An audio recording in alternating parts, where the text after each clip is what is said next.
Okay, we're coming in the front door. The windows are double pane, vinyl. Is that vinyl? Double pane vinyl frame. Alright, this house does not have a fireplace.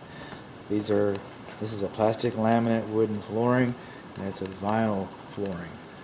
Okay, moving on along. This is the dining area. This is the door to the backyard. Earlier we had mentioned that the casement on the exterior sides of the door, the casement's kind of messed up there. Okay, this receptacle outlet right here, that's not 6 inches, so this is an acceptable application, and it's GFCI protected. That GFCI over there. We're moving on our way into the kitchen. This is the refrigerator. This is the kitchen sink. This is the dishwasher. This dishwasher, let's see here, normal and start. Okay, it's got a lot of rust on the racks. We'll just stop that for a moment. Just come in here. So it's showing signs of its age. But there's a lot of rust. Some of those they're missing. Got rust on the upstairs too. Dishes. Carry on. Start, resume. Okay. Now the switches and the receptacles. That device is a switch. This device is a receptacle, and these are in outlet boxes. And these outlet boxes in the kitchen. I just want to point this out because I'm just tickled to find it. They actually have goof rings installed because that's kind of a gimme. Most of the time, I don't see them really, and they're not expensive. But anyway, I crack me up. Okay, underneath here, this is the kitchen sink. I'll just kind of move in here a little bit. I'm going to have to get my flashlight out. Okay, we have an air admittance valve. That's a good thing. Hang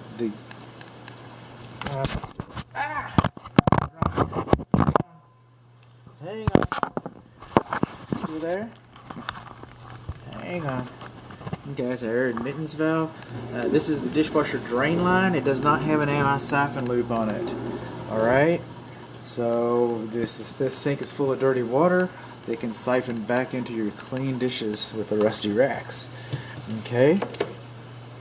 I cannot move this kitchen range, this glass top kitchen range. I cannot move it out. It's wedged in real good. It's not wedged in level either. It's bent up over here. Looks like somebody's had a hard time with that thing. I just noticed that. Okay. We'll get a still image of that.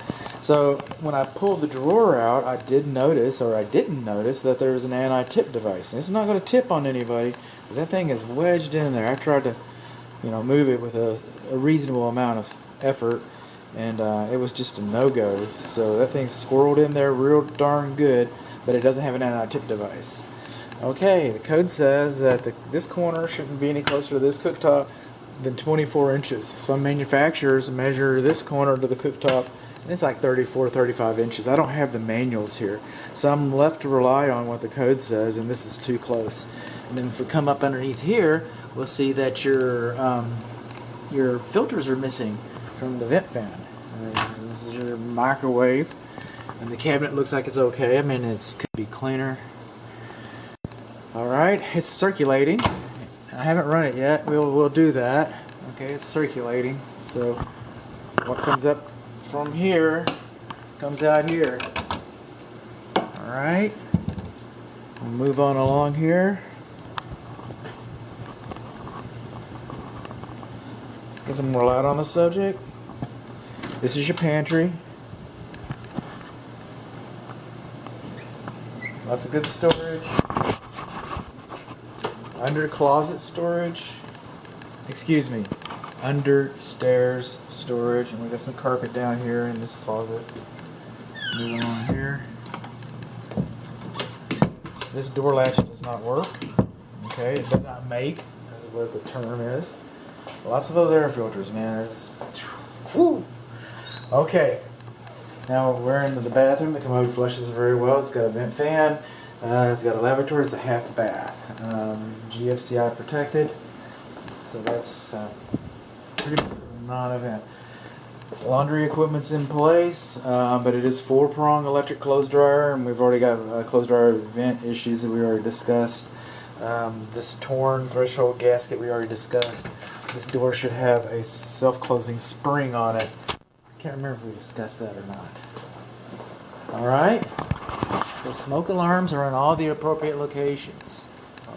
And I was able to push them and they all came on. So that's the only test that I do, is pushing the test button. This house has an attached garage. If you have an attached garage, you should also have carbon monoxide alarm, but outside the bedroom doors. The trick is just don't take any long trips in the garage. Okay, this is the common area upstairs, and that's the return air filter right there. I believe is what we're going to find. This is the hatch going up into the attic. The dog is in there. Alright, so these are the bedrooms. Got some paneling on this one. Actually, not paneling, it's just trim board. It's kind of attractive. These are the windows. I'm going to measure those. They shouldn't be closer to the ground than 24 inches. Sometimes they're like 23 and a half, because there wasn't carpet in here when it was framed out, and the code inspector just went with it, and then of course later it's short by that much. Okay, lots of storage in the closets. They have a projector mounted on the wall here. I'm not sure how that works. Okay, this is the hall bathroom. Vent fan. We do not have percolators. Some people call them overflow drains. And the master bathroom either. I remember being in the master bathroom. And they're not required. But if you've got children, you probably need to know that. Alright? If you've got children, you probably want to know that, because they could like get carried away or distracted. Carried away first and then distracted. Leave the water running, and then without a percolator, without an overflow valve, then you got a spill on the floor. It's a molded bathtub shower configuration in the hall bathroom. Okay. Moving on along. There's kind of a streak over that. I don't know what that is exactly. Alright, I'm not seeing a lot of movement. Is that, am I turning things on or off? Okay. Moving on along, this is the master bathroom. Let's look at this bathtub. It's a molded garden tub as well. We do not have a jacuzzi. We do not have a fireplace. We do not have a garbage disposal. Okay, those features are not present in this property. And coming over here, and this is going to be off. I apologize if I don't hook up all the Amazon Echoes and whatever those things are called. It's for my client's privacy is why I turn those off, and I'll try and remember to turn them on. So the GFCI works. Okay, come back over here. Now we got power. GFCI works. Underneath the sinks, lavatories, but they all seem to be pretty straightforward. I'll spend a little more time underneath there. This is just a cursory march through. This is the master closet. We've got a little bit of staining on the carpet in here. So I don't feel much air coming out of that. The air conditioning system's working. Sounds like it is. Master bedroom, we do have some paneling. Okay, we've got some paneling on this wall, and that's the windows right out front over the driveway. And you know, there's really no features to call your attention to, but just bear with me. I got one thing I would like to do. It's cool down here. Huh. Not cool up there. We only got one thermostat. I would look for another thermostat. Okay. Feels like it's running really well underneath here, but upstairs not so much. I'm not sure what the programming is like. What we got here, you see that soot? You see that soot on these grills? No, excuse me, that's not soot.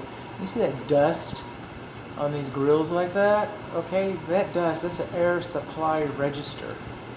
And so that dust had to go through the air filter, across your cooling coils, through the air duct, come down here. Alright, so that tells you that your cooling coils are probably pretty dirty. If your supply register is that dirty, your cooling coils are probably really dirty. So that's the tour. Now I'm going to find out why it's not cool upstairs.